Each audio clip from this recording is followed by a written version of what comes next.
hii ni ya tanzia. Afisa wa GSU aliyekuwa anakagua magari ya barabara ya Dennis Pritt mkabala na njia ya kuelekea lango la Gate D kuingia ikulu ya Nairobi ameuliwa. Kulingana na Kachero aliyezungumza na NTV faragani, askari huyo amefumwa kwa mshale na mwanamume aliyeonekana kama mtu wa familia za kurandaranda mitaani. Mshukiwa kwa jina Kithuka Kimunyi anazuiliwa katika kituo cha Milimani kabla kufikishwa mahakamani Jumanne. Laban Shaban na maelezo zaidi.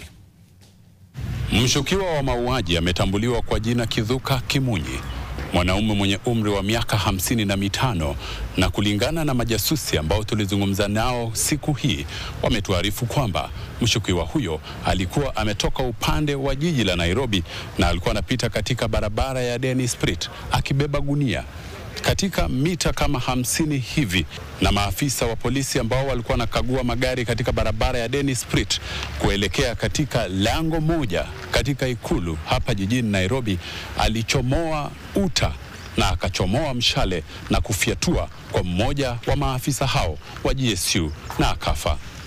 Idara ya polisi imethibitisha tukio hili kupitia msemaji wa idara hiyo Mushiri Nyaga na kumtambua marehemu kwa jina Ramadhan Matanka.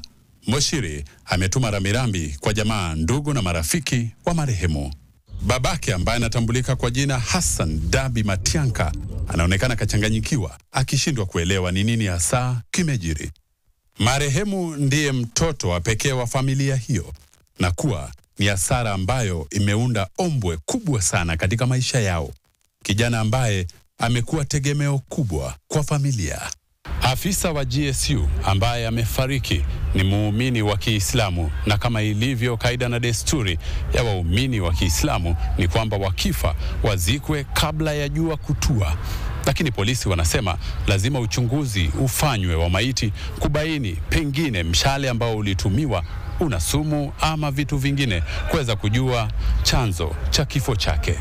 Mshukiwa wa mauaji Kithuka Kimunyi alikamatwa asubuhi na kupelekwa katika kituo cha polisi cha Kilimani, na ilipofika saa 11 jioni mshukiwa huyu alikuwa anaonekana kama ana majeraha. Ukiangalia kwenye hizi picha utaona ana majeraha usoni, na maafisa hao wa polisi wanampeleka katika kituo cha afya kwa matibabu.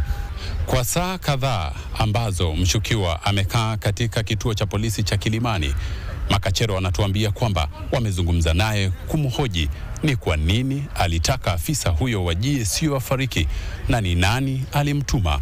Wanasema kwamba amekaa kimya muda huo wote akionekana kachanganyikiwa.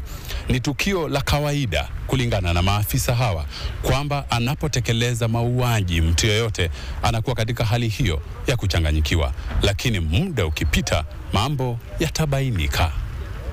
Laban Shaban, NTV, Nairobi. Maajabu ya Musa nje ya ikulu ya Nairobi.